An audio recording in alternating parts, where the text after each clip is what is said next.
Bon, vous le savez, la PS5 est équipée d'un SSD extrêmement véloce, oui, certes, mais aussi assez peu garni, puisqu'il faut compter sur, entre guillemets, seulement 825 Go d'espace, là où les Xbox One X, les PS4 Pro nous avaient habitués à au moins 1 Tera d'espace libre, surtout qu'on ignore combien de place prendra l'OS de la PS5. Il est donc intéressant, il me semble, de savoir combien pèsera les futurs jeux. Et parmi eux, eh bien grâce au site PlayStation Direct, on en sait plus, entre autres sur Spider-Man Miles Morales. Alors vous le savez, il y a 2 versions, ça fait partie des choses qu'on a appris cette semaine.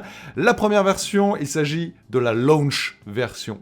Voilà, l'édition launch du lancement. Et alors si on va tout en bas, on descend du site officiel, oulala, c'est écrit en petit, c'est tout en bas, eh bien on découvre que le jeu fera 50 gigas minimum donc d'espace disque requis, tout simplement parce qu'il y aura des patchs, etc. Alors ce qui est intéressant, c'est que la version PS4, puisque vous le savez, désormais, le jeu sortira aussi sur PS4, elle fera 52 gigas.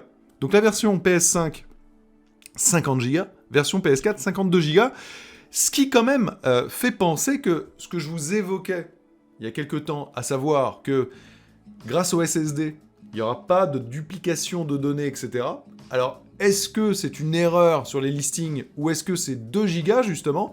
Eh bien, c'est entre autres, sur PS4, quelques données supplémentaires qui doivent être dupliquées, et donc peut-être que c'est ce genre de ratio que l'on verra à l'avenir. Eh bien, écoutez, ça c'est à confirmer. En revanche, la version Ultimate Edition, la voici, elle est là.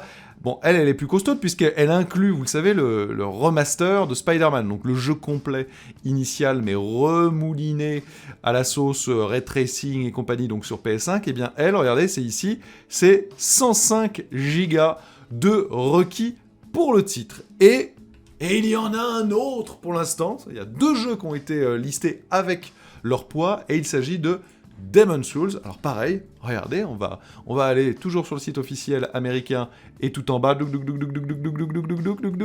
lui c'est entre les deux, on avait 50 Go et 105 Go, et bien là c'est 66 Go d'espace sur le SSD qui sera requis. Bon, on pourra quand même souligner que si on prend la version Ultimate Edition et Demon's Souls, c'est déjà plus de 160 gigas qui seront pris sur les 825, et une fois de plus, je sais pas combien va peser l'OS, mais ça va se remplir très vite. Pour ceux qui prendront la PlayStation Digital Edition, ça risque d'aller rapidos.